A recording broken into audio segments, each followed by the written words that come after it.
वाहिगुरु जी का खालसा, वाहिगुरु जी की फतेह। सो इस सेशन में वी विल डिस्कस कि व्हाट हैपन्स जब एक राजा गुरु नानक साहब को मिलते हैं। और जो दूसरी चीज़, जो बहुत इम्पॉर्टेंट चीज़ हम डिस्कस करने वाले हैं, कई बार हमारी ज़िंदगी में ऐसे टाइम आते हैं, इवन टुडे, कि कभी हम अकेले बैठे होते, then also we are sad, we don't know why. हमें पता नहीं चलता कि हम क्यों नाराज, क्यों दुखी हैं, लेकिन वो दुख अंदर रहता है। हम गुरबानी के आधार पे कोशिश करेंगे बताने के लिए कि उसका रीज़न क्या है। सो आगे चलते हुए जब गुरु महाराज का सफ़र हम की तरफ हम देखें, तो गुरु महाराज अभी बशीहर आइलैंड में पहुँचे हैं। उस आइलैंड के जो किंग है, जो रूल करता है पूरे आइलैंड को, उनका नाम है सुदर्शन जी। वो जो आइलैंड है वो बहुत ही ज़्यादा सुंदर है, बहुत ही ज़्यादा खूबसूरत घर है। और वो जो आइलैंड है that is surrounded by a fort. जैसे हम देखते हैं राजा जो पिछले टाइम के होते थे, it was surrounded by a fort.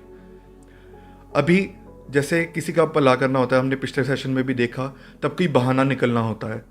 तो वैसे ही भाई मर्दाना जी को भूख लगती है, और भाई मर्दाना जी गुरु महाराज को बेनती करते हैं कि इतना सुंदर आइलैंड है, हम इतने दिन से चल रहे हैं, तो मुझे भूख लगी है, मैं किसी से, मुझे जाना है, मुझे भूख लगी है, मुझे खाना चाहिए। तब गुरु महाराज जो हैं भाई मर्दाना जी को कहते हैं कि एक यहाँ पर भाई पखर जी रहते हैं, उनके जो बेटे हैं भाई चंदा जी, वो एक गरीब होते हैं और एक लंबर होते हैं। लंबर मैन मीन्स जो झाड़ काट के, वो जो वीसे ना कारपेंटर टाइप, जो वुड का काम करते हैं। सो भाई चंदा जी के पास जाओ, गुरु महाराज वहाँ पर विनती करते हैं, वहाँ पर बताते हैं भाई मर्दाना जी को। अभी भाई मर्दाना जी जब पूछते पूछते जा रहे हैं आइलैंड से, तब उनको एक व्यक्ति मिलते हैं, उनका नाम होता है इंदर सैन जी। सो इंदर सैन जी जो है, जब वो भाई मर्दाना जी को देखते हैं, उनको पता चल जाता है लिबास से कि ये कोई बाहर से कोई व्यक्ति आए हैं, he does not belong to this island. तो तब भाई इंदर सैन जी बोलते तुम्हें क्या काम है भाई चंदा जी से। तो भाई मर्दाना जी कहते हैं कि तुम बस मुझे उनका पता बता दो, तुम मेरे साथ चलो, तो मैं तुम्हें बताऊंगा कि what is the reason. So Inder Sain ji भी वहाँ पर, उनके अंदर भी, वो भी धर्मी होते हैं, उनके अंदर भी वो प्यार होता है। तो वो क्या करते हैं कि ऐसा नहीं कि वो केवल गाइड कर दे भाई मर्दाना जी को कि यहाँ से यहाँ जाओ, लेकिन वो भाई इंदर सैन जी भाई मर्दाना जी के साथ जाते हैं भाई चंदा जी के घर। अभी भाई चंदा जी जो है, भाई चंदा जी जब घर पे जाते हैं, तो भाई चंदा जी जो है पलंग बना रहे होते हैं। तो जब वो पलंग बना रहे होते हैं, जब वो देखते हैं कि भाई मर्दाना जी आए हैं और इंदर सैन जी आए हैं, तो वो उनको उनकी आओ भगत करते हैं, बोलते कि आओ बैठो। तब इंदर सैन जी कौन है संगत जी? इंदर सैन जी और सुदर्शन जी का एक रिश्ता है। जो इंदर सैन जी हैं वो सुदर्शन जी के भांजे हैं। So Sudarshan ji who is the king, who is the ruler, वो इंदर सैन जी के मामा लगते हैं। ओके, सो एक तरीके से देखा जाए कि इंदर सैन जी इतने रिच परिवार को बिलोंग करते हैं, और भाई चंदा जी जो हैं वो थोड़े गरीब परिवार को बिलोंग करते हैं। तो अभी आगे जब वार्तालाप होती है, इंदर सैन जी जैसे ही भाई चंदा जी के वहाँ पहुँचते हैं, इंदर सैन जी भाई मर्दाना जी को वहीं छोड़ के फिर वहाँ से फिर चले जाते हैं। तब वार्तालाप शुरू होती है। भाई चंदा जी कहते हैं कि तो आप कौन हो, आप इतनी दूर से आए लगते हो, आप कौन हो? तो भाई मर्दाना जी कहते हैं कि मेरे गुरु ने मुझे यहाँ भेजा है, उनका नाम है गुरु नानक, उन्होंने मुझे यहाँ भेजा है आपके पास, और आपसे मुझे भूख लगी थी तो उन्होंने मुझे आपके पास भेजा। भाई चंदा जी उनको सवाल करते कि मैं तो उनको नहीं जानता, तो वो कौन है, मुझे नहीं पता। तो तब भाई मर्दाना जी उनको कहते हैं कि वो जो मेरे गुरु साहब हैं ना, वो सबको जानते हैं, वो सबको जानते हैं, आप ना जानते हो, वो सबको जानते हैं।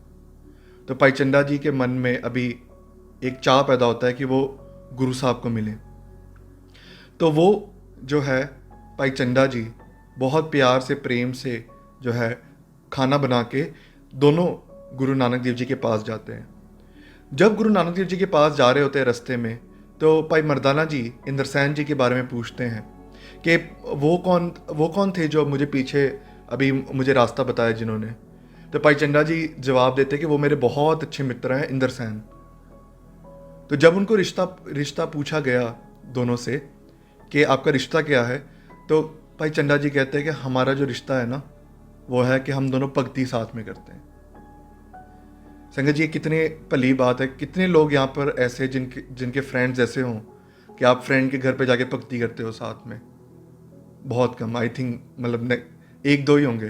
ओके, सो जब वो रिश्ते का बयान करते हैं, भाई मर्दाना जी बहुत ज़्यादा खुश होते हैं और वो बहुत प्रसन्न होते हैं। तो भाई चंदा जी जो कहते हैं, जब भाई चंदा जी को एक एसेंस आ चुका था संगत जी, जो भी भक्ति करता है ना, जब वो कोई ऐसे महापुरुष के पास जाता है, उनको पता होता है कि उनका जो ऑरा है वो कौन से वो उनकी इम्पोर्टेंस पता चल जाती है उनको। तो भाई चंदा जी कहते हैं कि ये तो बहुत बड़े संत लगते हैं जिनकी आप बात कर रहे हो, तो आप बताओ कि मैं उनको कैसे ग्रीट करूं, क्या करूं जो उनको अच्छा लगे। तो वो भाई मर्दाना जी वहाँ पर जवाब देते हैं कि आप उनको सत्करतार करके आप विश करना। अभी संगत जी बहुत जगह इतिहास में आया, जैसे आज जो गुरु गोबिंद सिंह जी पातशाह ने हमें फतेह बख्शी है, वाहिगुरु जी का खालसा वाहिगुरु जी की फतेह, तो वैसे कई जगह पे आता है कि गुरु नानक देव जी पातशाह जब जाते थे तो ग्रीटिंग सत्करतार करके की जाती थी, सत्करतार। ठीक है, सो वहाँ पर जब गए गुरु महाराज को मत्था टेका, कहते कि भाई चंदा जी कहते कि ये मैं आपके लिए खाना लाया हूँ, आप प्लीज़ इसको परवान करो। सो गुरु साहब कहते हैं कि ऐसा कौन सा रीज़न है जिसकी वजह से तुम यहाँ आए हो? क्योंकि संगत जी हम कहीं भी जाते हैं, हम अगर सेशन भी अटेंड करें, हम कुछ भी कर रहे हैं, so we have a reason behind that. So Guru Maharaj उनको रीज़न पूछते हैं कि आप आए क्यों हैं यहाँ पर? तो तब जो भाई चंदा जी जो हैं वो कहते हैं कि मुझे भगवान ने भेजा आपको खाना देने के लिए। तो वहाँ पर गुरु महाराज कहते हैं तुम भगवान को जानते हो?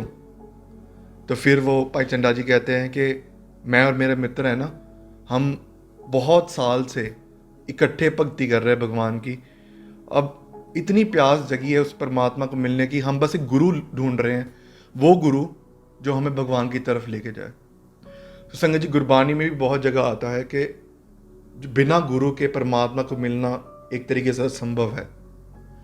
सो भाई चंदा जी और जो इंद्रसेन जी हैं वो एक गुरु की तलाश कर रहे होते हैं। सो गुरु महाराज वहाँ पर कहते हैं कि ये जो तुम भोजन लाए हो इसके तुम हिस्से कर लो। सो एक हिस्सा उसमें से भाई मर्दाना जी को दे दिया जाता है और बाद में गुरु महाराज कहते हैं भाई चंदा जी को कि आप इंद्रसेन जी को बुला के लाओ। अभी भाई इंद्रसेन जी को बताने जाते हैं भाई चंदा जी के एक संत जी आए हैं। ठीक है, so दोनों बहुत प्रसन्न होते हैं जब वो पूरी बात बताते हैं और दोनों के मन में इतनी तड़फ होती है कि वो दौड़ते दौड़ते गुरु महाराज के पास आते हैं। वो कहते हैं कि संत जी, अगर आपको ब्रह्म ज्ञान है ना तो हमें भी ब्रह्म ज्ञान की दात बख्श दो। तो अभी उनके मन में इतनी तड़फ होती है उस भगवान को मिलने की। वो कहते हैं कि इतने जन्म बीत गए, हम इतनी जुर्नें काट के आए हैं, आप कृपा करो इससे बाहर निकाल दो हमें। तब गुरु महाराज एक फरमान करते हैं कि अगर मैं ब्रह्म ज्ञान की दात दूं so what is the cost, तुम मुझे क्या दोगे? एक तरीके से संगत जी पुराने ज़माने में ऐसा होता था कि जब भी कोई कहीं भी एजुकेशन लेने जाते थे, जैसे हम आज फीस भरते हैं, उस समय भी जब कोई गुरु के पास जाता थे कोई, संगत जी एक बेनती है, इंडियन कल्चर में जो गुरु कहा जाता है और सिक्खी में जो गुरु का जो दर्जा है वो बहुत ज़्यादा डिफरेंस है उसमें। सो मैं इंडियन कल्चर वाले गुरु की बात कर रहा हूँ। सो इंडियन कल्चर में जो गुरु की जो परंपरा थी, सो गुरु के को एक दक्षिणा देनी पड़ती थी। तो गुरु महाराज ने, गुरु नानक देव जी पातशाह ने वहाँ पर उन्होंने पूछा कि तुम मुझे क्या दोगे? तो अभी वो दोनों सोच में पड़ गए। तो वो सोच में पड़ के फिर गुरु महाराज को मत्था टेकते हैं और कहते हैं कि हमने आपको सब कुछ दे दिया, आज से जो भी हमारा है, जो ज़मीन है, पैसे, वो सब आपके। सो गुरु महाराज अभी देखते हैं उनको। गुरु महाराज कहते हैं इस ब्रह्म ज्ञान के लिए सब कुछ सौंपना पड़ेगा। अभी वो सोच रहे हैं कि हमने तो सब कुछ दे दिया, अभी क्या बाकी? अभी वो उनके दिमाग में सवाल आता है कि हाँ शायद हमारा शरीर रह गया हमारे पास। वो वापस मत्था टेकते हैं, कहते हैं हमारा शरीर भी आपका, ज़मीन भी आपकी, घर भी आपका, शरीर भी आपका। फिर गुरु महाराज कहते हैं अभी भी कोई चीज़ बाकी रह गई। अभी दोनों दूसरे की तरफ देखते हैं, कहते हैं शायद मन रह गया हमारे पास। वो कहते हैं हमारा मन भी आपका, हमारे जो जायदाद है वो भी आपकी, शरीर भी आपका, मन भी आपका। तो फिर गुरु महाराज एक कहते हैं कि अच्छा अभी कोई सवाल है। तभी इंद्रसेन जी और जो भाई चंडा जी होते हैं हाँ सवाल है। फिर वो महाराज कहते हैं बताओ। वो फिर सवाल पूछते हैं। गुरु महाराज कहते हैं मन तो तुमने मुझे सौंप दिया था, ये ऐसी ही कौन सी दक्षिणा हो गई कि तुमने दिया और फिर वापस ले लिया। ठीक है, अभी मन तो मुझे सौंपा है ना, फिर क्यों सोच रहे हो कोई चीज़ को। ठीक है, अभी ये तो मुझे सौंपा है, फिर जब क्वेश्चन पूछा आपने वापस मन लेके फिर क्वेश्चन बना दिया। क्योंकि संगत जी ये जो थॉट्स आते कहाँ से, मन के ही टाइप्स होते हैं, मन बुद्ध चित्त अहंकार। ठीक है, सो वहाँ से गुरु महाराज उनको पता चला, उनको रियलाइज हुआ कि हाँ हमने तो सब कुछ नहीं सौंपा। फिर से वो बेनती करते, गुरु महाराज को मत्था टेकते हैं, और तभी के तभी एक छिन नहीं लगता कि भाई चंडा जी जो हैं उनको वहाँ पर ब्रह्म ज्ञान की अवस्था प्राप्त हो जाती है, उनकी लिव जुड़ जाती है और वो वहीं आनंद में बैठ जाते हैं। दूसरी तरफ इंद्रसेन जी जो होते हैं, गुरु महाराज फिर उनको भोजन के लिए बुलाते हैं, जो हिस्से किए होते हैं भोजन के गुरु महाराज खुद भी छकते हैं, और बाद में फिर इंद्रसेन को भी छकाया जाता है। जैसे ही इंद्रसेन जी गुरु महाराज का जो भोजन है गुरु महाराज ने जो दिया है वो छकते हैं, तो इंद्रसेन जी भी लिव जोड़ लेते हैं। तो ऐसे करते करते संगत जी 3 पहर बीत जाते। 3 पहर means it's like almost it's a very big time. So करीबन 9 घंटे ऐसे बीत जाते हैं। अगले दिन की सुबह हो जाती है, फिर महाराज उनकी लिव तोड़ते हैं। फिर महाराज आगे चलते हुए गुरु महाराज जहाँ भी जाते थे पहले वहाँ पे एक सेवादार अपॉइंट करते थे। सो वहाँ पे फिर गुरु महाराज पहले इंद्रसेन जी को मंजी का हेड बनाते हैं। सो मंजी संगत जी एक तरीके से हम देख लें कि मंजी होती क्या है, कि इट्स लाइक कि एक पॉलिटिकल यूनिट बनाई जाती थी, political and spiritual unit Guru Maharaj की तरफ से। जैसे आज वो गुरु अमरदास जी के समय जैसे मुगलों के 52 प्रोविंसेस थे, तो गुरु अमरदास जी जो कि तीसरे गुरु थे उन्होंने 52 प्रोविंसेस में 52 मंजीज अलॉट की थी। सो वो एरिया में जो भी हेड होगा उस मंजी का, सो जो लोगों को कोई भी दिक्कत आए तो वो उस मंजी हेड के पास जाते थे और वो फिर सॉल्व करने की कोशिश करते थे। It was like a head within a head, a state within a state.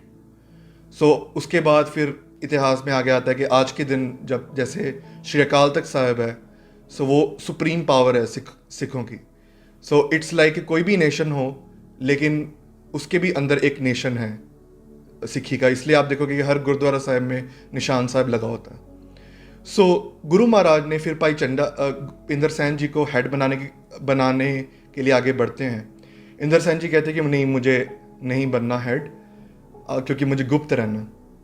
फिर भाई चंडा जी को हेड बनाया जाता है। फिर वहाँ जब ये खबर फैलती है, लोग आना शुरू कर देते हैं भाई चंडा जी के पास, अपनी प्रॉब्लम्स आना शुरू कर देते हैं, तो फिर ये खबर किंग तक पहुँच जाती है कि भाई मेरे राज के अंदर एक और राज कैसे आ गया। तो जब उनके सिपाहियों को बोला जाता है कि जाओ गिरफ्तार करके लाओ, गुरु साहब को गिरफ्तार करके लाओ, समन किया जाता है। तो वहाँ पर जब सिपाही आते हैं तो इंद्रसेन जी उनको रोक लेते हैं वहाँ पर। वो कहते हैं कि नहीं, आप नहीं आ सकते यहाँ पर। तो वहाँ पर इंद्रसेन जी जो सुदर्शन जी को जानते हैं, गुरु महाराज को बेनती करती है मैं उनको समझा के आता हूँ, उनको आपका असली प्रताप नहीं पता। ऐसा नहीं है कि वो धर्मी नहीं है, वो धर्मी राजा हैं, लेकिन उनको आपके प्रताप का नहीं पता। फिर इंद्रसेन जी वहाँ जाते हैं, सुदर्शन जी को पूरी बात बताते हैं कि वो उनकी असली हैसियत क्या है, असली प्रताप क्या है। तो सुदर्शन जी वहाँ पर एक राजा होने के बावजूद वो नंगे पैर गुरु महाराज के पास चल के जाते हैं। It's a very big thing. नंगे पैर ही चलना it's like a sign of respect. इसलिए आप देखोगे कि गुरुद्वारा साहिब में जितने भी आते हैं आपको जोड़े उतारने के लिए कहा जाता है। सो सुदर्शन जी नंगे पैर जाते हैं, पूरा नगर देख रहा होता है कि ये नगर का राजा कैसे जा रहे नंगे पैर। वो जाके गुरु महाराज को ना बहुत विनम्रता से, बहुत ह्यूमिलिटी से वो गुरु महाराज को मत्था टेकते हैं।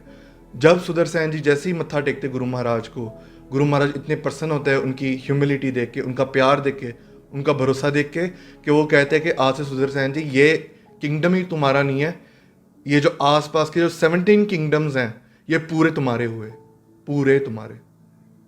You will be the king for all the 17 kingdoms, तुम्हें विजय ही प्राप्त होगी हमेशा। फिर उनको हिदायत दी गई, लेकिन यू विल बी अंडर पाईचंडा जी। पाईचंडा जी जो कि एक गरीब फैमिली से बिलोंग करते थे, गुरु महाराज ने उनको लिफ्ट करके एक मंजी का हेड बना दिया। इन शॉर्ट वो एक हेड ऑफ द स्टेट बन गए। So, यही गुरु महाराज का जो प्रताप है कि गुरु महाराज एक राजा को एक चिन्ह में भिखारी भी बना सकते हैं और एक भिखारी को एक पल में राजा भी। लेकिन इस साखी में जो है पाईचंडा जी और इंद्रसेन जी और सुदर्शन जी तीनों बहुत ही धर्मी होते हैं। उनमें से जो पाई इंद्रसेन जी और पाईचंडा जी होते हैं वो बहुत भक्ति करने वाले होते हैं। सो ये जो हमने साखी देखी, इसमें एक बहुत बड़ा सॉल्यूशन छुपा हुआ है। सबसे पहले हम प्रॉब्लम की बात करें। सो अभी एक सवाल है मेरा आप सबके लिए, ऐसा क्यों होता है कि आपको कभी कभी जो है आपको वो कंप्लीटनेस फील नहीं होती, आपको वो खुशी फील नहीं होती, आपको दुख रहता है, भले आपको कोई भी ऐसी प्रॉब्लम ना आई हो, लेकिन आपको दुख क्यों लगता है? जब हम बात करते हैं अनहैप्पीनेस की, अभी कई बार ऐसा होता है कि हम अकेले बैठे होते हैं, ठीक है, हम जैसे आजकल के दौर में we can relate it more, हम अकेले बैठे होते हैं and we don't know why are we unhappy. अभी मैं एक जगह पे बैठा था and I was feeling frustrated, I don't know कि क्यों मैं फ्रस्ट्रेटेड फील कर रहा था। एंड फिर एक वीजी का कॉल आया and he told me about his problems कि मेरे घर पे ये भी प्रॉब्लम हो गई, मेरी घर पे ये भी प्रॉब्लम हो गई। Okay, due to Covid also he was going through Covid, उनको लग गया था, ठीक है। सो उस समय मेरे दिमाग में आया कि now what is your thing, तुम क्यों खुश नहीं हो, तुम्हें तो कुछ नहीं हुआ, ठीक है। उसके बहुत सारे पॉइंट्स होते हैं। उसमें से हम जो 2 मेन पॉइंट्स है गुरबानी के आधार पे, वो हम डिस्कस करेंगे अभी। जो सबसे पहली चीज़ है कि हम इतना कुछ कर ले, इतना कुछ हमें मिल जाए लाइफ में, ओके, फिर भी हमें इनकम्प्लीटनेस फील होना, इसके पीछे वजह क्या है? सबसे पहली चीज़ जो है कि हमारे अंदर, हम सबके अंदर एक जोत है भगवान की। जैसे हम कहीं भी बाहर जाते हैं, कि जैसे हम ऑफिस के लिए जाते हैं या फिर इवन हॉलीडेज कभी कभी मनाने जाएं, एक सर्टन टाइप तक तो आप बहुत एंजॉय करोगे, लेकिन एक सर्टन टाइम के बाद आपको होगा यार घर जाना, बिकॉज घर पे क्या होता है कि आप बहुत कंफर्टेबल फील करते हो। तो वैसे ही आपके अंदर की जो जोत है ना, वो अपने घर की तलाश कर रही है, ठीक है। गुरु महाराज बार बार गुरबानी में फरमान करते हैं कि मन तू जोत स्वरूप है, अपना मूल पछाण। गुरु महाराज बार बार इन्फोसाइज करते हैं कि जो मन है हमारा, जो भटक रहा है एक तरीके से, कि उसको, कि तुम अपना मूल पछानो। इसलिए आप कई बार देखोगे कि कई बार जो गुरबानी है ना, वो अपने मन को समझाने के लिए ही है। ए मन प्यारिया तू सदा सच संभाले, ठीक है। ऐसे मन के बहुत सारे डिनोट करने के लिए गुरबानी में बहुत सारे शब्द हैं। तो होता क्या है संगत जी, कि जब हमें उसका पूरा रियलाइजेशन नहीं होता उस जोत का, हमें उस परमात्मा के बारे में, जो हमारा एक तरीके से हमारा एम क्या है, गुरु महाराज हम हर सेशन में एक तरीके से डिस्कस करते हैं कि पई परापत मानुख देहरिया, गोबिंद मिलन की यह तेरी बरिया, अवर काज तेरे किते ना काम, मिल साध संगत पज केवल नाम।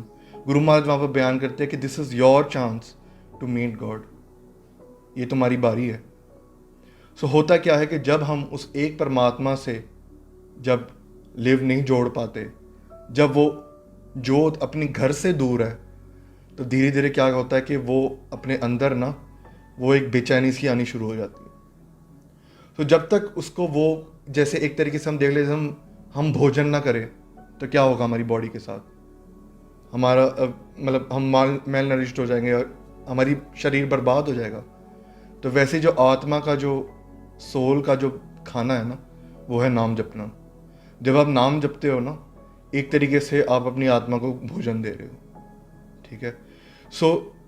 ये जो रीज़न है, ये एक बहुत बड़ा पॉइंट है। गुरबानी में बहुत जगह ये पॉइंट आता है कि आप परमात्मा से विछड़े हुए हो, आपको उस एक अकाल पुरख का जो आनंद है, वो प्यार है, वो एक परमात्मा का भूल चुके हो। इसके लिए आपको जो इतने सारे विकार है ना, ये आपको लगे हुए हैं एक तरीके से। जैसे हम देखें कि जैसे एक वीर जी ने कहा कि वी डोंट हमें नहीं पता कि हम आपके साथ कैसे रहें, वी डोंट नो। हम बाहर दूसरों को प्लीज़ करने के लिए जाते हैं, राइट। वो क्यों होता है, वो उसका ज़्यादा जिक्र सेकंड पॉइंट में आएगा। सबसे पहली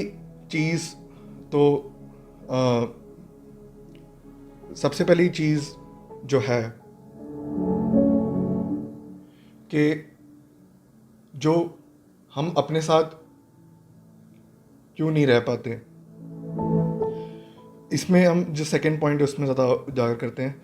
सेकंड थिंग जो है, जब हम पैदा होते हैं ना, गुरबानी में जिक्र आता है कि जब हम माता के गर्भ में होते हैं, ठीक है, जब बच्चा पेट में पल रहा होता है तो उसका जो दसम द्वार है, जो हमारा हेड है एक तरीके से, जहाँ से हम परमात्मा से कनेक्ट करते हैं, वो जुड़ा होता है और उसकी बाकी सारे सेंसेस बंद होते हैं, क्योंकि वो बच्चा पूरी तरीके से डेवलप नहीं होता जब तक। लेकिन जैसे ही वो बाहर निकलता है तो बाहर के जब सेंसेस उसके खुलते हैं, जब होश आती है उसको, जब आंखें खुल जाती हैं, कान खुल जाते हैं, जब मुंह खुल जाता है, ठीक है, बाहर से जो प्रभाव है वो अंदर की तरफ आना शुरू हो जाता है और जो दसम द्वार का जो कनेक्शन है वो टूट जाता है। फिर आगे जो माया है वो अपना एक अलग ही अपना जो खेल खेलती है, जो जिसके बारे में हमने पिछले सेशंस में देखा था। एक चीज़ जो है कि एक तो हम बिछड़े हुए हैं उस एक परमात्मा से, हम उस एक परमात्मा के वो आनंद को हमने महसूस ही नहीं किया। हम कर क्यों रहे हैं ये चीज़ें, जैसे हम बैठते हैं, okay, what do you do when you are alone. अभी हो क्या रहा है कि हम जो एक मनुष्य है वो हर जगह आनंद की खोज में है। अभी कईयों को आनंद जो है वो मिलता था फ्रेंड्स के साथ बात करके, कईयों को जो आनंद मिलता था, टेम्पररी आनंद जो है वो उनको मिलता था, हम वीडियोस देखते हैं जो लाफिंग, जो फ़नी वीडियोस देखते हैं, उससे मिलता है। कईयों को आनंद जो मिलता है वो क्लब्स जाके मिलता है, ठीक है। लेकिन वी ऑल नो कि वो बहुत टेम्पररी होता है। जैसे हम लस्ट की भी बात कर ले, या मतलब वो एक बहुत टेम्पररी टाइम के लिए वो होता है, लेकिन उससे हमें संतुष्टि नहीं मिलती। तो असली आनंद मिलता कहाँ से है फिर? तो गुरु महाराज वहाँ पर जवाब देते हैं कि आनंद सबको है, आनंद गुरु से जानियो। वो जो आनंद है वो गुरु महाराज से प्राप्ति होगी। वो आनंद की बातें सब करते हैं, लेकिन वो आनंद मिलेगा कहाँ से? वो मिलेगा गुरु से, वो आनंद जो परमानेंट है। उसी के बारे में जो फर्स्ट पॉइंट था कि वो असली आनंद जो है हमें इसलिए नहीं मिल पाता क्योंकि हम इतने बिजी हैं कि हम वो टेम्पररी आनंद में ही फंसे हुए हैं एक तरीके से। दूसरी चीज़ जो है हमारी डिपेंडेंसी। जब हम एक सोशल एनिमल है, वी ऑल नो कि human is a social animal. जैसे वो बाहर निकलते हैं, ठीक है, हम बाहर दुनिया में आए, we are dependent on things. गुरु महाराज एक पूरी लिस्ट बताते हैं कि एक इंसान की लाइफ टाइम कैसे जाती है। वो हमने शेयर की थी वीडियो में कुछ डेज पहले, कि एक जो बच्चा होता है उसकी सबसे पहले डिपेंडेंसी होती है मदर फादर पे, फिर वो बड़ा होता है उसकी सिबलिंग्स से उसकी डिपेंडेंसी होती है, फिर और बड़ा होता है फिर उसकी वाइफ से डिपेंडेंसी होती है, फिर अपने बच्चों से डिपेंडेंसी होती है, ठीक है। एक वो मोह का रिश्ता जैसे जैसे बनता जाता है वैसे वैसे इंसान आगे बढ़ता जाता है। लेकिन एक चीज़ जो है जो इंसान रियलाइज़ नहीं करता कि वो उन चीज़ों का सपोर्ट ले लेते हैं जो टेम्पररी हैं, जो परमानेंट नहीं है, ठीक है। अभी होता क्या है कि वी ऑल नो कि हम सब एक लिमिटेड टाइम के लिए हैं। अभी जैसे एक्सपेक्टेशंस की जब हम बात करते हैं ना, इसमें एक्सपेक्टेशंस का खेल आ जाता है, जैसे एक बहन जी ने कहा था। वो जब एक्सपेक्टेशंस फुलफिल नहीं होती, वो अंदर ना हमारे एक गुस्सा दबा रहता है। फॉर एग्जांपल एक छोटा सा एग्जांपल लें, बहुत बार जैसे टीनेज में इट हैपन्स मैनी टाइम्स कि आपको किसी के साथ अट्रैक्शन हो जाता है, ठीक है। लेकिन जब आप देखते हो कि सामने वाले को भी वो फीलिंग नहीं है आपके लिए, सो फिर क्या होता है कि आप भले बाहर से कह लो कि हाँ मुझे फ़र्क नहीं पड़ता, ठीक है, लेकिन अंदर ही अंदर के ना आपके एक एक्सपेक्टेशन थी, लेकिन वो एक्सपेक्टेशन पूरी नहीं हुई। तो वो जब दबती है ना एक्सपेक्टेशन, तो धीरे धीरे करके वो क्रोध का रूप लेना शुरू कर देती है। वो उस वक्त वो फूटता नहीं है, ठीक है। वो जब बहुत ज़्यादा हार्ड टाइम आता है ना, जब ऐसे हुआ कि 3-4 मुसीबतें एक साथ आ गई, तब इंसान टूट जाता है पूरा। वो कहता है यार मेरे साथ वो भी हुआ, वो भी हुआ, वो भी हुआ, वो भी हुआ, अब मैं क्या करूँ। जैसे वी ऑल नो कि मुसीबत आती है तो एक साथ ही 4-5 इकट्ठी आ जाती हैं, ठीक है। सो वो एक एक्सपेक्टेशन हो गई। फिर एक एक्सपेक्टेशन घर पे होती है, एक, क्योंकि घर पे वी ऑल एक्सपेक्ट कि हाँ हमारे एक शांति बड़ा माहौल बना रहे। वो कई घरों में नहीं बन पाता, कई लोगों को वो प्यार नहीं मिल पाता। कई लोगों के पास ऐसा होता है कि जो चीज़ वो दे रहे होते हैं, दे एक्सपेक्ट कि मुझे भी वो चीज़ वापस मिले। फिर जो बाकी जो कसर छूट जाती है वो हमारे सोशल मीडिया पूरा कर देता है, ठीक है। सो सोशल मीडिया या फिर इंटरनेट की हम बात करें, सो वो ख़राब नहीं है, लेकिन it depends on how we use it. So ये जो साइकोलॉजिकल वे से जैसे ये जो सोशल मीडिया साइट्स बनी हैं, उसका जो प्रभाव है वो हम सब में देखा जा सकता है। एक छोटा सा उदाहरण लें कि जैसे वी समटाइम्स इग्नोर मैसेजेस, ठीक है, लेकिन जब पुराने ज़माने में जब आप कि आप सामने से सामने बात कर रहे हो, आप सामने से कुछ बोल रहे हो और वो आपको देख रहा है, सो विल यू हैव, मतलब आप इग्नोर कर सकते हो उसको? नहीं कर सकते, ठीक है। सो वो जो चीज़ है, वो लेस इम्पोर्टेंस फील करना, वो धीरे धीरे करके जब वो फीलिंग बढ़ती जाती है ना, एक तरीके से एक इंसान बैठा है घर पे अकेला, ठीक है। सबसे पहले तो अकेला रहना is itself a very big task. कई लोग अकेले रह ही नहीं पाते। दूसरी चीज़, वो अकेलेपन में भी जब वो सोशल मीडिया सर्व करता है, he sees many people have many friends, ठीक है। वो एक्सपेक्टेशन बनी, वो दब गई कि मेरे क्यों नहीं है फ्रेंड्स, वो दब गई, ठीक है। आपने किसी को मैसेज किया, उसका जवाब नहीं आया, मेरा जवाब क्यों नहीं आया, मतलब मैं इतना, मतलब मेरी कोई इंपॉर्टेंस ही नहीं है। फिर एक्सपेक्टेशन दब गई और क्रोध बढ़ा, ठीक है। फिर ऐसे 2-3 चीज़ें और जब आती हैं, सो फिर वो इंसान टूट जाता है। सो अभी इसमें हुआ क्या कि हमने जो एक्सपेक्टेशंस लगाई, वो जो आसरा हमने जो लिया है ना, वो हमने टेम्पररी थिंग्स पे लिया है। सो उसके लिए जब वो चीज़ गिरती है, जब वो सपोर्ट हिलता है, तो फिर हम भी अंदर से हिल जाते हैं, ठीक है। सो गुरु महाराज यहाँ पे कहते हैं कि यहाँ पर फरमान करते गुरु महाराज कि आपको आसरा फिर लेना किसका है, हम बाहर कैसे निकले इस चीज़ से। सो उसका जो जवाब है, जो हमें इस साखी से मिला कि सरेंडर, आपको भगवान को सरेंडर करना। क्योंकि एक आप देख लो कि एक जो दीवार है वो ऑलरेडी हिल रही है, और आप अपना पूरा बॉडी का वेट रख के उस पर खड़े हो, तो वो दीवार जब गिरेगी तब क्या हाल होगा, वी ऑल सुनो। सो वैसे हमारी ज़िंदगी में हो रहा है। हम आस रखते हैं कि जिसकी हमने मदद की थी वो वापस आएगा हमारे पास, लेकिन वो होता नहीं है, ठीक है। तो इसका मतलब ये नहीं कि आप सबको छोड़ दो, सबके साथ नफरत करो, लेकिन आप एक तरीके से ये भी याद रखो कि आपको जो अंदर से जो सपोर्ट लेना है वो किसका लेना है। सो यहाँ पर जब परमात्मा की बात आती है, भगवान को सरेंडर करने की बात आती है, उससे होता क्या है? जब आप नाम जपते हो, जब भगवान ने जो गुरु साहब के थ्रू जो आपको नाम की दात बख्शी है, तो वो नाम क्या करता है कि वो एक ज़रिया बनता है आपको परमात्मा की तरफ पहुंचाने का। सो इससे दोनों पर्पस सर्व हो जाते हैं। पहला जो पॉइंट था कि आपकी वो जो जोत है उसको जैसे जैसे घर नज़दीक आता जाता है ना, उसको खुशी मिलना शुरू हो जाती है, उसको आत्मिक खेड़ा मिलना शुरू हो जाता है। दूसरी जो पॉइंट था डिपेंडेंसी की, आपको उस सच्चे दरबार जो है, वो सच्ची सरकार जो है, उसका आसरा मिल जाता है। अभी जब वो आसरा मिलता है, सो उस वक्त क्या होता है कि आप बेफिक्र हो जाते हो। सो बेफिक्री एक बहुत बड़ी दात है। एक छोटा सा उदाहरण ले कि आई थिंक मैंने ये पहले भी ये जो इंसिडेंट है वो मैंने शेयर किया हुआ है कि मैं जब ऑफिस में था, सो ऑफिस में एक टीम बन रही थी ऑफ मॉक प्रोजेक्ट। सो हमें पता नहीं था कि किसके टीम मेंबर्स कौन होंगे, राइट। तो सबको एक अंदर से होता है कि यार मेरी टीम अच्छी मिले क्योंकि हमारे ज़्यादा पॉइंट्स बने।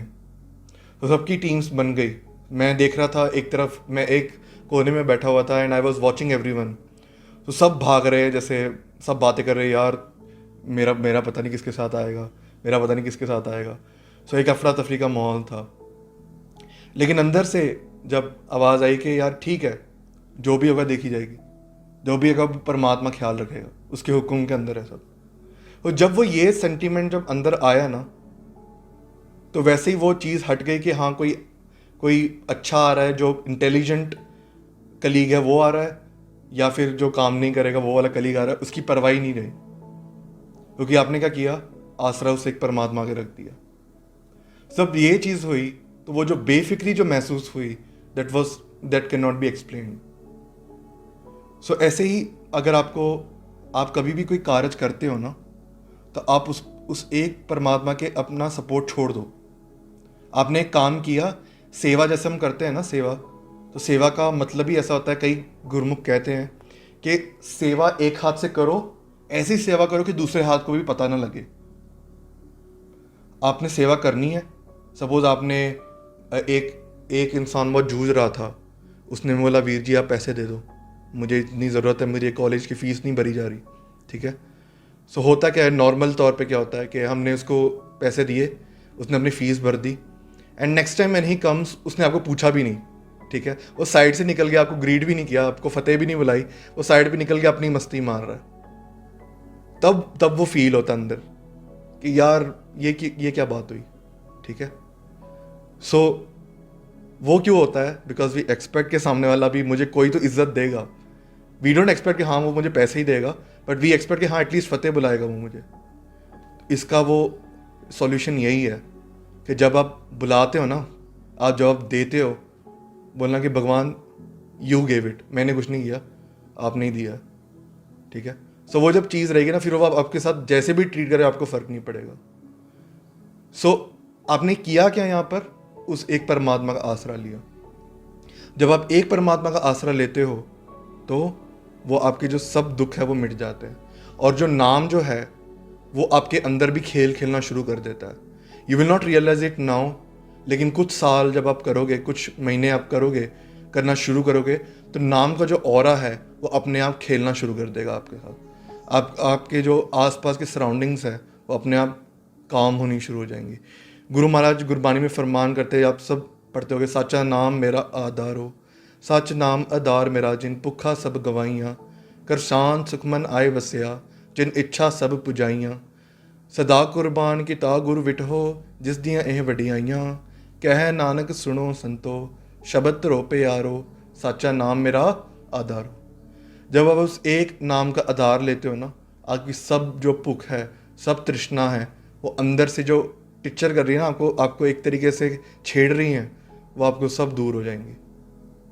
वो एक्चुअली होता क्या है, हमारे मन में होता है यार मैं तो बहुत अच्छा इंसान हूँ, मेरे साथ क्यों हो रहा है, लेकिन बैक एंड में आपके जो इतने जन्म है ना, उसका हिसाब आपको नहीं पता, और वो कभी भी बाहर आ जाता है। वो ऐसा नहीं कि अभी आएगा, किसी रूप में वो बाहर आता ही आता है। सो पिछले जन्म के जब हिसाब किताब बाहर आते हैं ना, सो वी आर टेलिंग के हाँ वो तो बहुत अच्छा इंसान था, उसके साथ बुरा क्यों हुआ। आखिरकार होता वही है, जो हमने कर्म कमाए होते हैं उसी का बीज हम खा रहे होते हैं, ठीक है।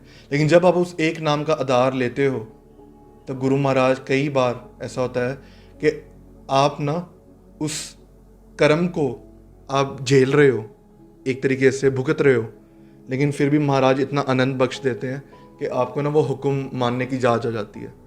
धीरे धीरे होता है, सहजे सहजे होता है। अभी जैसे अभी कुछ दिन पहले व्हाट हैपेंड इज के जैसे मैं जा रहा था, सो मेरा मोबाइल गिर गया, ठीक है। So it was taken by someone else, ठीक है, अ बिग थिंग, क्योंकि मोबाइल वाज लाइक के हम पूरा दिन उसी पे काम करते हैं, भले हम ऑफिस का काम करें या कोई भी काम करें, ठीक है। सो उसमें थिंग्स देखने लायक क्या थी, एक तो थी कि हाँ चलो लापरवाही हुई, दैट वाज रॉन्ग थिंग, उसका ध्यान रखना चाहिए सबको। लेकिन एक और पीछे जो चीज़ थी, हमें वो देखने की जांच आए कि ऐसी कौन सी ब्यूटीफुल चीज़ है जो इतनी परफेक्ट है कि उस समय जो इतनी अर्ली मॉर्निंग में जहाँ पर कोई भी इंसान नहीं होता, वहाँ पर किसी आदमी के मन में फुरना आना कि मोबाइल उठाना है, ठीक है। सो हुआ ये था कि एकदम सुनसान सड़क थी। इट वॉज ऑलमोस्ट 4 और 5 o'clock, ओके। एंड जब मोबाइल गिरा, there was no one on the road. और जब हमने रिंग किया, सो रिंग बजी, दूसरी बार किया, so it was switched off, ठीक है। सो किसकी इतनी परफेक्शन थी कि एग्जैक्ट वो समय पे, एग्जैक्ट एट दैट टाइम, वो ही इंसान, वो उसने देखा कि रिंग बजी and he picked up and gone, ठीक है। सो हमें होता क्या है कि हमें पीछे नज़र आना शुरू हो जाता है कि एक्चुअल में पीछे एक्ट कौन कर रहा था। अभी फिर नॉर्मली हमने whatever we do, FIR किया, वॉट एवर वी डू, लेकिन हमें पता है ना कि असल में दिया किसने था और लिया किसने था। सो वी ऑल नो कि अगर वो उस भगवान की मर्जी होगी तो होगा, नहीं तो नहीं होगा, ठीक है। जब हमें ये सब चीज़ें अंदर से रियलाइज़ होनी शुरू हो जाती है ना, so life becomes very easy, ठीक है, क्योंकि वो आपने एक आधार पे लिया है। ये होता कैसे है? नाम जप के। सो अभी एक और सवाल आता है यहाँ से कि अगर सरेंडर करना है, if surrender is the answer of this, so अभी सरेंडर करें कैसे? So it is hard and easy at the same point. आप गुरुद्वारा साहब जाते हो, सब मत्था टेकते हो, तो आपको पता है उसका मीनिंग क्या होता है? एनीवन? सो जब हम मत्था टेकते हैं गुरु महाराज को, एक तरीके से हम जहाँ से सोचते हैं, जहाँ से हम सोचते हैं सब चीज़ों को, वो हम ज़मीन पे रख देते हैं। गुरु महाराज, तू समर्थ वड्डा, मेरी मत थोड़ी राम। आपकी जो इंटेलेक्ट है वो मेरे से बहुत ऊंची है, मुझे नहीं पता कौन से कार्य कैसे करने हैं, लेकिन आपको पता है, ठीक है। सो वो एक एक्ट होता है सरेंडरेंस का। अभी सरेंडर करना कैसे? अंदर से, ठीक है। इसका सबसे बड़ा उदाहरण, सबसे इंपॉर्टेंट उदाहरण, बहुत लोगों ने साखी सुननी भी होगी, वो थे भाई लैना जी। भाई लैना जी वो हैं जो बाद में गुरु अंगद देव जी पातशाह बनते हैं, सेकंड गुरु जो बनते हैं। हुक्म मानना मतलब क्या होता है कि गुरु साहब जो भी बोल रहे हैं, अभी गुरबानी है क्या? गुरबानी भी एक हुक्म की तरीके से है, क्योंकि ये जो पूरी सृष्टि है वो एक हुक्म में चल रही है। तो वो सृष्टि का जो हुक्म है वो गुरबानी के थ्रू गुरु महाराज ने हम सबको एक दात बख्शी है दिखाने के लिए। सो गुरु साहब ने जो भी कहा है उस पर पहरा देना, वो होता है हुक्म मानना, ठीक है। अभी उससे होता क्या वो भी हम विचारेंगे। सो भाई लैना जी को गुरु महाराज, गुरु नानक देव जी पातशाह एक बार कहते हैं कि आप जाओ, सामने किक्कर का झाड़ होता है। किक्कर का झाड़ मतलब वहाँ पर कोई फूल कुछ नहीं उगता, ठीक है। सो वहाँ पर गुरु महाराज कहते हैं कि 3 सिख होते हैं वहाँ पर। महाराज कहते हैं कि जाओ, वो झाड़ हिलाओ, मिठाइयाँ गिरेंगी, ठीक है। वहाँ पर जो बाकी जो दो हैं वो पूछ रहे हैं, महाराज वो झाड़ किक्कर का है, मिठाइयाँ कैसे गिरेगी? आप सोच सकते हो अगर आपके घर के बाहर कोई झाड़ है, आप उसको हिलाओ तो वहाँ से जलेबी गिर गई, ठीक है। मतलब ऐसा हो नहीं सकता, ठीक है। लेकिन जब वो दोनों जो सिख थे वो गुरु महाराज को जब पूछ रहे थे ना कि महाराज ऐसे कैसे हो सकता है, तब तक भाई लैना जी ना, उन्होंने सोचा नहीं कि कैसे गिरती है, क्या होगा, कुछ नहीं। वो सीधा गए किक्कर के झाड़ पे चढ़ गए ऊपर, ठीक है। अभी ऊपर चढ़े तो वहाँ पे जो लोग थे वहाँ भी मौजूद थे झाड़ पे। तो कहते हैं भाई लैना जी को कि भाई तुम चढ़े क्यों, ये किक्कर के झाड़ से मिठाइयाँ कैसे गिरेंगी? तो भाई लैना जी वहाँ पर जवाब देते हैं कि मेरा काम ये नहीं कि स्वीट्स जो मिठाइयाँ वो गिरेंगी कि नहीं, मेरा काम है हुक्म मानना, ठीक है। सो कई बार होता ये है कि हम हुक्म मान रहे होते हैं, जैसे वो फ्रस्ट्रेशन क्यों निकलती है कि यार मेरे से तो जपा ही नहीं जाता नाम। वो होता क्यों है? क्योंकि हम नाम जप रहे हैं and we are expecting something. हम नाम जप रहे हैं एंड वी आर एक्सपेक्टिंग हाँ एक दिन में हमारी ना समाधि लग जाए, वो होता नहीं है। तो उसका चारा क्या है, वो भाई लैना जी हमें बताते हैं कि आपका काम है सिर्फ हुक्म मानना प्यार से, वही है। उसके आगे मिठाइयाँ गिरेंगी कि नहीं गिरेंगी, आपको वो आपके पाठ के किया का फल मिलेगा कि नहीं मिलेगा, आपको आपकी सेवा करने का फल मिलेगा कि नहीं मिलेगा, वो सरेंडरेंस है, वो भगवान के ऊपर है, उसकी परवाह नहीं करनी, ठीक है। सो इसी के बारे में गुरबानी में फरमान आता है, मन बेचै सतगुर के पास तिस सेवक के कारज रास। अभी होता क्या है, what happens when we surrender. अभी सरेंडर जब हम करते हैं, ठीक है, जब हम सरेंडर करते हैं सो गुरु महाराज हमारे सब कारज रास कर लेते हैं, ठीक है। सो अभी वॉट हैपन्स, अभी होता क्या है कि जब आप सरेंडर कर देते हो, हाउ डज इट प्ले। जब आप गुरु महाराज को पूरा सरेंडर कर देते हो ना, आपने सपोर्ट किसका लिया है, उस एक परमात्मा का। सो आपके जो सब कारज है ना वो खुद ही पूरे कर देते हैं, खुद खड़े होके वो खुद ही पूरा कर देते हैं सामने। सो उसका एक एनालॉजी से हम देखें कि गुरु और सिख का एक प्यार है ना, वो एक दूध की तरीके से है, दूध और पानी की तरीके से। हमने पिछले सेशन में भी विचार की थी इसके बारे में कि पुराने ज़माने में जब दूध को गर्म किया जाता था ना, तो पहले उसको पे पानी ऐड किया जाता था ताकि वो दूध है वो जले ना नीचे से। तो होता क्या है कि जब हम दूध को जलाते हैं ना, दूध गर्म करने के लिए जलाते हैं उसको, तो वो जो पानी है वो पहले सड़ता है और वो पहले अपनी एग्जिस्टेंस खो देता है। एग्जिस्टेंस खोने का भाव कि वो इवेपरेट हो जाता है। और जैसे जैसे अगर हमने वो गैस या कुछ बंद नहीं किया तो वो जो दूध है वो उबल के बाहर आता है और वो पूरी आग पे पड़ जाता है।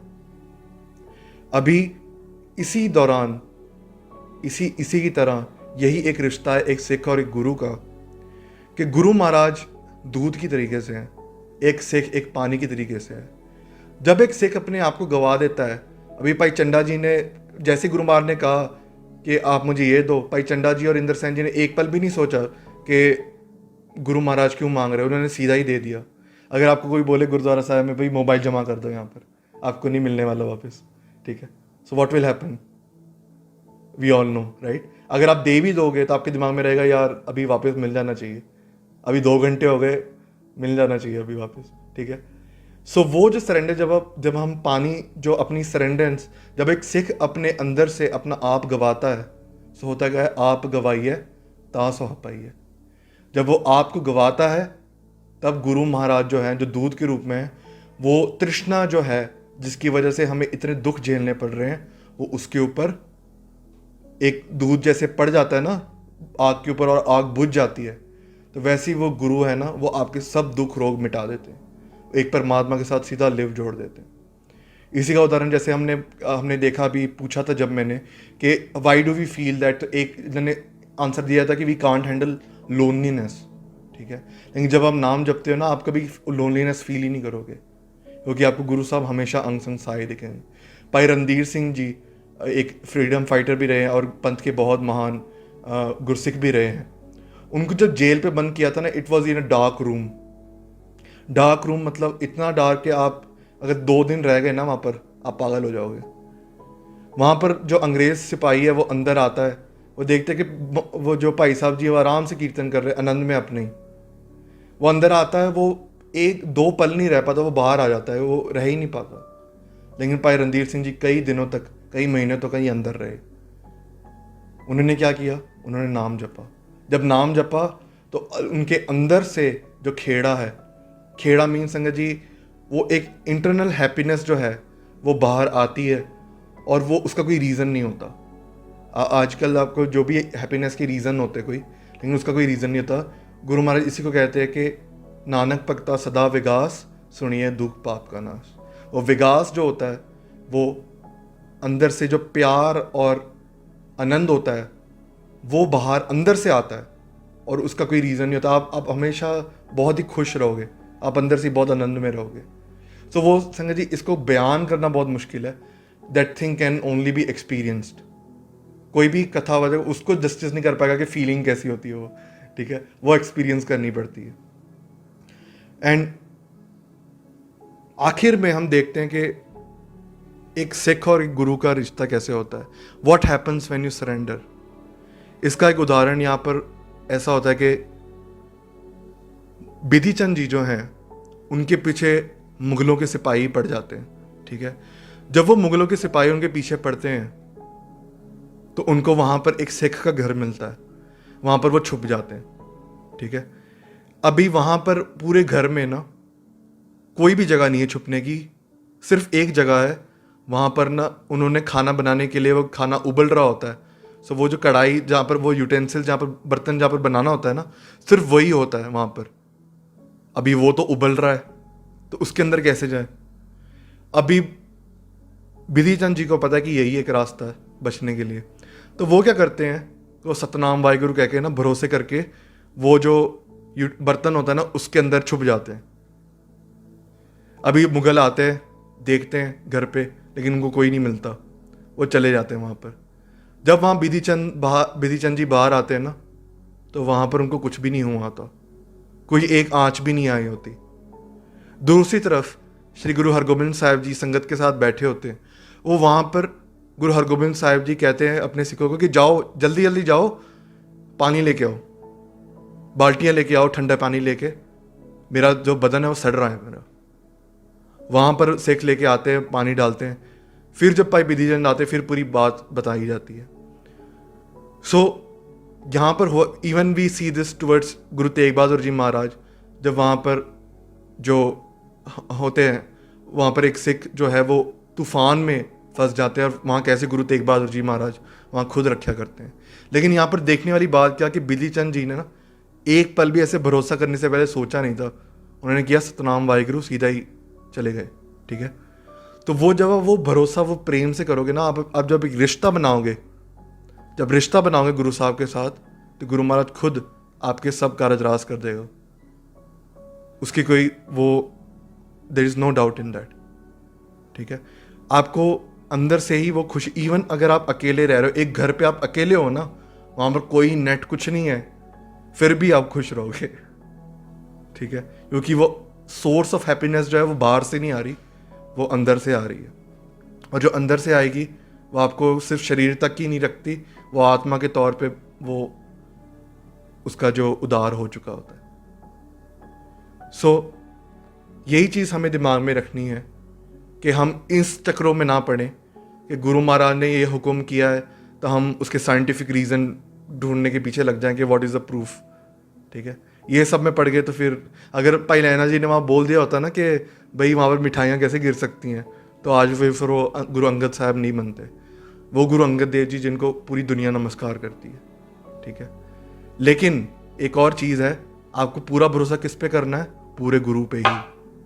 ऐसा नहीं कि भाई चंदा जी ने और इंदर सैन जी ने अपना सब कुछ दे दिया, तो कोई बाबा कल आपके पास आए बोले कि भाई आप सब कुछ दे दो, आपने भी दे दिया सब। ठीक है, वैसे नहीं करना। ठीक है, पूरे गुरु पे पूरा भरोसा रखना है। ठीक है, आंख बंद करके पूरा भरोसा करना है, और फिर जो गुरु महाराज है वो आपके सब कारज रास कर देंगे। सो इतनी बिनतियाँ परवान करनी, बुला चुका लिखिमा जी। वाहिगुरु जी का खालसा, वाहिगुरु जी की फतेह।